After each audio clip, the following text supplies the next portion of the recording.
Good morning, everyone. Welcome back. I'm so happy to meet you in this very important project, really, for anyone who is interested in critical care ultrasound. Today, I will talk about our hands-on basic critical care ultrasound course.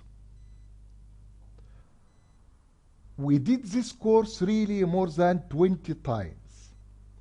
We used to do it in Giza Medical Syndicate in Egypt, and the next common course will be at 13, 14, 15 January next month.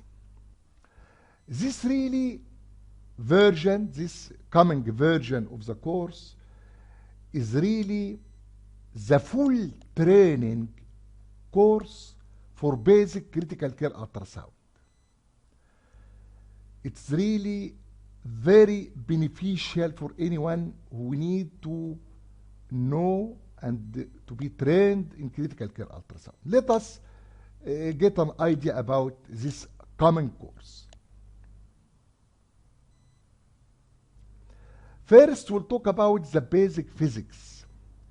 We'll know what is the ultrasound wave, how is the image formed on the screen, different ultrasound modes, how to use your knowledge in physics to improve the image on the screen, the relationship between the physics and the quality of image you see on the screen. For example, the ultrasound definition, the ultrasound wave definition, is the mechanical disturbance that lead to wave propagation in the media. This is the definition of the ultrasound. When you put the electricity of your ultrasound machine, you put on the electricity, the probe, which is the transducer, will convert the electric energy to the vibration, to the mechanical disturbance. And this vibration and the mechanical disturbance will lead to wave propagation through the media. Here the media is the water. When these waves strike on the edge of the dish here, will be reflected back. This reflected wave is really the cause and the founder of the ultrasound image. You will see that in very simple way. But in ultrasound, it's not a couple of waves. It's millions of waves with millions of frequency and very high velocity. So we will try to be very simple in teaching this tricky point in the ultrasound.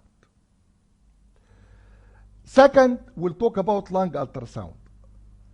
Lung ultrasound, I believe, is very important for anyone working in emergency area or even medical ward. We'll talk about what is the normal lung ultrasound, what is the abnormal, and simple protocol for diagnosis of almost all causes of acute respiratory failure by lung ultrasound. Lung ultrasound is very important and beneficial because of several reasons. First, it is very easy to do. Just you need to put the probe in vertical way on the chest. That's all. You don't need rotations. You don't need too much rotation or tilting or knocking. You only need to be vertical on the part of the chest you need to examine to see the image very clear. If you put in sagittal way this high frequency probe just vertical to the chest, you will see the upper rib, you will see the lower rib, and you will see the pleura sliding in between, and you will see the superficial skin, subcutaneous tissue, and the muscles. It's very easy. Just you need to be vertical. This is number one. Number two, if you know the normal lung ultrasound, will be very easy for you to diagnose abnormal finding. As you see here, normal lung ultrasound is repeated A lines, which is transverse lines, with good sliding of the pleura and seashore appearance with M mode. If you know this normal, I believe it's very easy to know the abnormal. You see here the normal repeated A line and the abnormal vertical B line of pulmonary edema, the black anechoic fluids of pleural effusion, and the tissue-like hepatization in consolidation. I believe it will be difficult to miss it. It will be really difficult to miss it because it's very clear and the huge difference between the lung ultrasound normal, lung ultrasound, and abnormal. You see A line, B line of pulmonary edema, black anechoic fluids of pleural effusion, and hepatization, tissue-like appearance of the consolidation. So lung ultrasound is very easy. Because of that, you will do in our course the hands-on how to examine the lung by low frequency probe and high frequency probe, and you will see on chronic patient some abnormality. And after you know the abnormal lung ultrasound, we will talk about the protocol, how to diagnose acute respiratory failure by lung ultrasound, modified blue protocol. If you know blue protocol, we'll start by looking at sliding. And I believe assessment of sliding for the juniors in critical care ultrasound can be tricky. But in our protocol, we will start by knowing if there is B line or A line, and from that start we'll proceed in the protocol, because it's very easy to differentiate between A line and B line at early on in diagnosis of acute respiratory failure. So you will know the normal lung ultrasound, how to get the proper image by using the low frequency or high frequency probe on volunteer.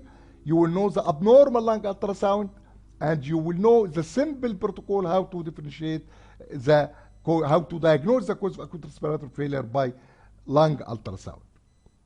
After that, we'll talk about basic echo and hemodynamics. The aim of basic echo and hemodynamics is the diagnosis of the cause of hemodynamic deterioration and shock by basic critical care ultrasound. That means at this stage, you will not use the Doppler. You will use the basic critical care ultrasound.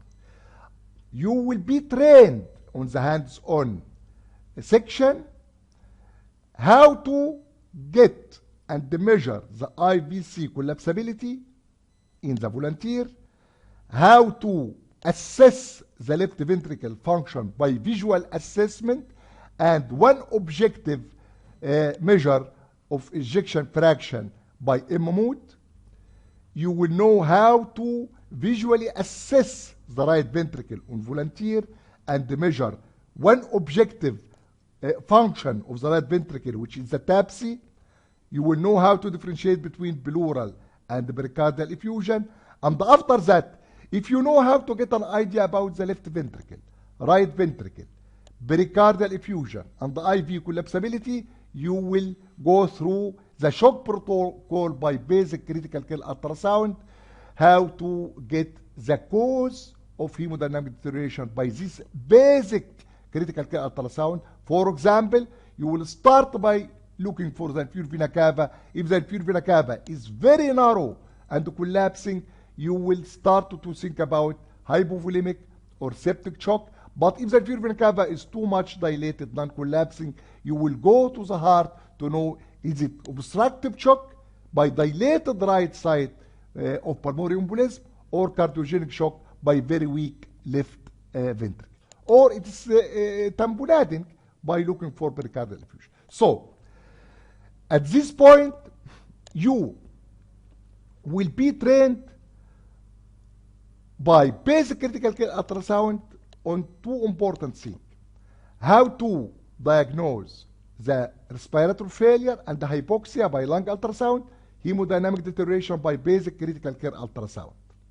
Third, you will do the FAST study, extended FAST study on volunteer. After that, you will go to the third day. This will be on the first and second day. By the end of second day, our course is mainly hands-on. This the first 2 days, there is 75% of the time in hands-on on volunteer and the chronic patient, and 25% of time on theory in lectures.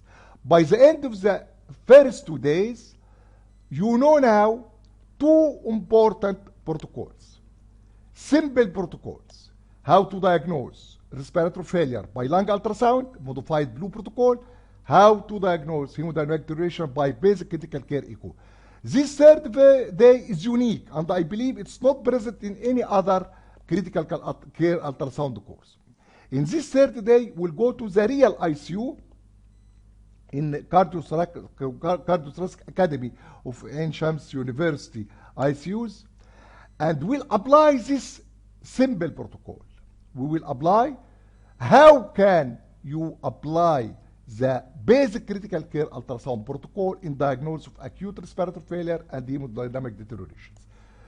You will see the steps of these protocols in real patient to know exactly the great value of this critical care ultrasound in this view and in this regard.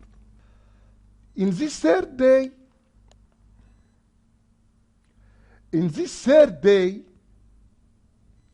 will be applied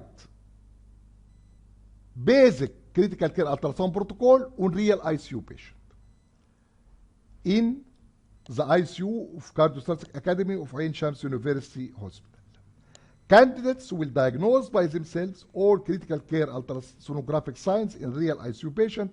We will apply the critical care ultrasound protocol for shock and acute respiratory failure in real patient, because we need to apply what we know and what we understand in the first 2 days.